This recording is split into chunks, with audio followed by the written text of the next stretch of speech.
তো যারা এগুলি করবে তাদের প্রতি মামলা হবে না? তাদেরকে কি মানুষ পূজা করবে? আজকে তাদের সব জায়গায় কান্নাকাটি কি আমাদের বিরুদ্ধে মামলা। তোদের জিজ্ঞেস করতে হয় যে মামলাগুলি কিসের মামলা। সেই 2013 সালে 14 সালের ইলেকশন ঠেকাতে যে তারা যে অগ্নিসন্ত্রাস করেছিল সেই মামলা তাদের বিরুদ্ধে আছে, দুর্নীতির মামলা, গ্রেনেড হামলার মামলা, অস্ত্র পাচারের মামলা। এদের মামলা তো তাদের বিভিন্ন অপরাধের উপর মামলা। তারা জেহালে বললো তাদের 60 লক্ষ লোক নাকি গ্রেপ্তার। তো ঠিক 60 লক্ষ তো আমাদের ধারণ ক্ষমতাও নেই জেলে। তারপর যদি বাদ দিয়ে যতজন ধারণ ক্ষমতা যত জেলে আছে যারা, তার মানে তারা সবাই বিএনপির ক্রিমিনাল, এটাই তো তারা বলতে চাচ্ছে।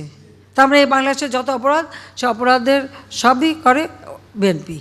আওয়ামী লীগ অফিসে তো আমরা ঢুকতেই পারতাম না, আমাদের একটা নেতাকর্মী যেতে পারতো না। মানে কিভাবে তারা অত্যাচার করেছে আমাদের উপরে।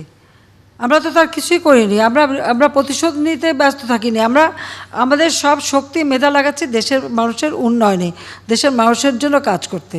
এই তো 28 অক্টোবর যে ঘটনা তারা ঘটালো, এই নির্বাচন ঠেকাতে যে রেলে আগুন দিয়ে যে মা শিশুকে পুড়িয়ে মারলো, তো যারা এগুলি করবে তাদের প্রতি মামলা হবে না?